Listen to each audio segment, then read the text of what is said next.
Nag-uumpisa ang lahat sa lalaking tahong. Makikita sa video na naglalabas ito ng similya o sperm sa tubig. Pag tinignan mo sa microscope ang kanilang similya, makikita mo itong aktibo at naghahanap ng babaeng tahong.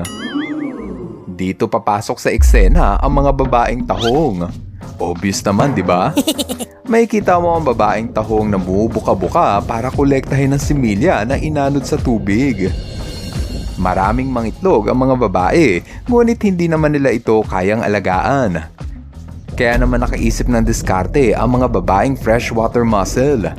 Kailangan nilang humuli ng isda para ipasok ang mga itlog sa bunganga ng isda. Kahit anong pagpupumiglas ng isda, hindi ito pakakawala ng tahong. Dito sa video, makikita na marahang pinapasa ng tahong ang kanyang mga itlog sa nguso ng isda. Kapag pumasok ang mga baby tahong sa bunganga ng isda, naghahanap ito ng pwesto na makakapitan. Kumakapit ang mga baby tahong sa hasang, palikpik at sa buntot ng isda. Isa itong halimbawa ng parasitiko dahil inaagaw ng mga baby tahong ang sustansya sa katawan ng isda. Kung minsan, nahihirapang humuli ng isda ang mga tahong dahil wala sa kanila ang lumalapit. Dahil dyan, nakaisip ng ibang paraan ang mga tahong para lapitan sila ng isda. May mga freshwater mussel na nakuhang gayahin ng itsura ng maliliit na isda.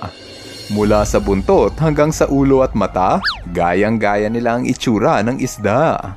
Sa sobrang husay ng mga tahong, kaya nilang gayahin pati ang itsura ng hipon. Meron pang ang tahong na kayang gayahin ng pustiso. Isa-isang magsisilapitan ng mga isda sa pag-aakala na pwede nila itong kainin. Ang hindi alam ng mga isda, isa pala itong patibom. Kapag may nahuling isda ang tahong, bubugahan nila ito ng itlog papasok sa bunganga nito. Kung minsan, may mga tahong na naglalabas ng itlog na mukhang pagkain ng isda. Iba-iba ang itsura ng itlog ng tahong, basta't ang mahalaga, maisubo ito ng isda. Gaya ng itlog ng tahong na ito na mukhang lapis. Kapag kinain ng isda ang itlog, kusang mapupunta ang mga fertilized eggs sa hasang at balat ng isda. Sa ganitong paraan, hindi na nila kailangan pang manghuli ng isda dahil ang isda na mismo ang lalapit para kumuha ng itlog. May mga isda pa nga na sa sobrang hilig kumain ng itlog ng tahong, hahalik-halikan nila ito para mamigay ng itlog. Kapag medyo malaki na ang mga baby tahong, saka ito hihiwalay sa isda para maghanap ng permanenteng bato na matitirahan.